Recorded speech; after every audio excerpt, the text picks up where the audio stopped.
When my younger daughter, about 10 years ago, described me to her friends as an offshore wind farmer, I was intensely proud of that.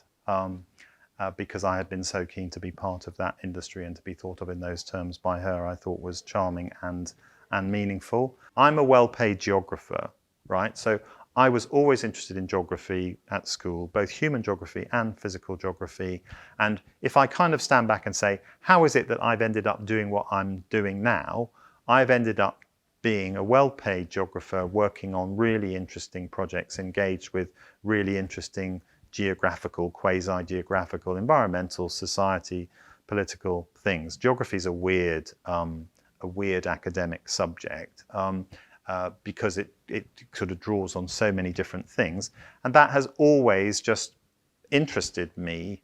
The role of lawyers in offshore wind consenting is helping the client manage the different risks, the consenting risks, to ensure that they get a bankable and buildable consent.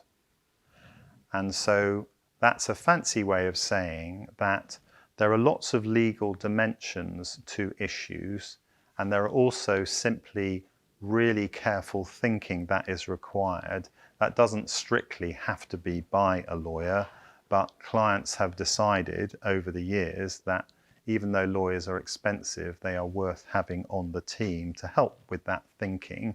The core people on the consenting team, the environmental consultants, planning consultants, and other specialists, ecology, shipping and navigation, also land agents and so on. Another key aspect which many people don't quite appreciate is that onshore, because you're dealing with long cable routes, often 10 kilometers, 30 kilometers, 40 kilometers, you're dealing with multiple landowners, not all of whom will be happy to enter into a voluntary agreement with you. The government system, the legal regime knows that, and for many years, centuries in fact, it makes available powers of compulsory acquisition, compulsory purchase, CPO, and the lawyers are at the heart of ensuring that the project has been designed in a way that can meet the legal test to justify being granted those legal powers.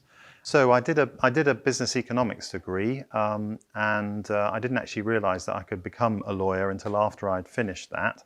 And when I realized that, slightly randomly, I decided that I would then become a solicitor, which involved an extra year of study before getting back onto the track that I would have been on as a lawyer, and it's something similar today. So in those days, only about 10% of lawyers hadn't done a law degree. These days, it's about half. So 50% of lawyers haven't done a law degree. Then within the law, I knew when I made that decision, I wanted to become an environmental lawyer, though it turned out that what I meant by an environmental lawyer was actually being a planning lawyer, because I want to be involved in the future.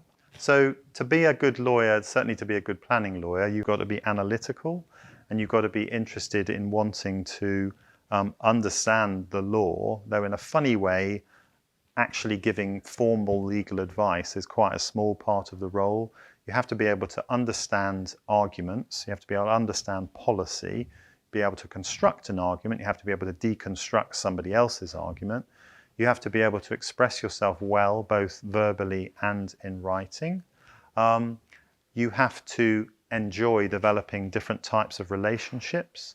So you will have a relationship within your law firm. You will have relationships with clients. It's really important that you know how to develop good relationships. You can get on with different types of people, different types of professional background. You will have other relationships with other organizations. You will often be negotiating agreements with lawyers, sometimes not with lawyers, at different organizations. And so I think what keeps me interested is the fact that there's a lot of variety. Things keep evolving, so you have to be able to embrace change. There's a lot of policy that changes, and within offshore wind, we've got a big transition at the moment towards floating projects. So I'm incredibly passionate about the story of offshore wind. I think it's akin to the railways. It's also become a global industry, and there's a global industrial story attached to that. I just think it's the absolute most fascinating sector that has kept me interested. As I say, I do other things as well, but I guess the single thing that will define my career in my mind is offshore wind, and I'm still passionate about it 20 years on.